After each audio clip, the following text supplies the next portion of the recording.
शिवसेना आमदार अपात्र प्रकरणाचा निकाल लागल्यानंतर राज्यात शिवसेना मुख्यमंत्री एकनाथ शिंदे आणि उद्धव बाळासाहेब ठाकरे यांच्यात वाकयुद्ध रंगले। त्याचबरोबर दोन्ही बाजूचे कार्यकर्ते देखील आक्रमक झाले असून शिंदे गटात आनंदाचं वातावरण आहे, तर ठाकरे गटात प्रचंड अस्वस्थता आहे।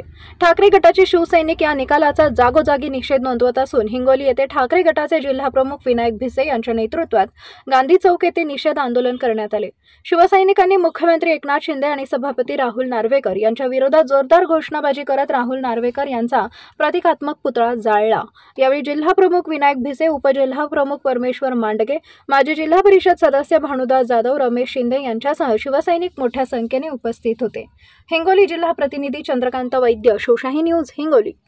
त्यांनी शिवसेनेसोबत, उद्धव साहेबांसोबत आणि हिंदू हृदय सम्राट बाळासाहेब ठाकरे यांच्यासोबत बेईमानी केलेली आहे आणि त्यांना वाचवण्याचं काम या राहुल नार्वेकरांनी केलेलं आहे आणि ते भारतीय जनता पार्टीच्या ते अमित शाह आणि मोदी यांच्या सांगण्यावरून केलेला आहे। हा जो काही निर्णय ते संविधानिक निर्णय असं म्हणता येतं, तर काय असं कसं पाहतो? हे लोक संविधानाचं पायदळी तोडायला निघाले।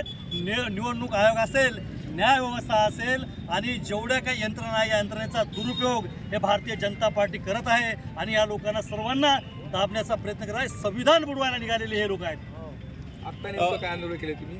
आम्ही या ठिकाणी राहुल नार्वेकर ज्यांनी हा जो निर्णय दिला हा पारदर्शी निर्णय नाही, यांनी एका विशिष्ट गटाला फायदा व्हावा या उद्देशाने दिलेला हा निर्णय, तो निर्णय आम्हाला शिवसैनिकांना मान्य नाही। त्यामुळे आज त्यांची प्रतिमा जाळून आम्ही आज निषेध या ठिकाणी केलेला आहे। ताज्या घडामोडी जाणून घेण्यासाठी शिवशाही न्यूज यूट्यूब चॅनलला सबस्क्राईब करा। आपण हा व्हिडिओ फेसबुकवर पाहत असाल तर फेसबुक पेज फॉलो करा आणि शिवशाही न्यूज.com या आपल्या वेबसाईटलाही भेट द्या।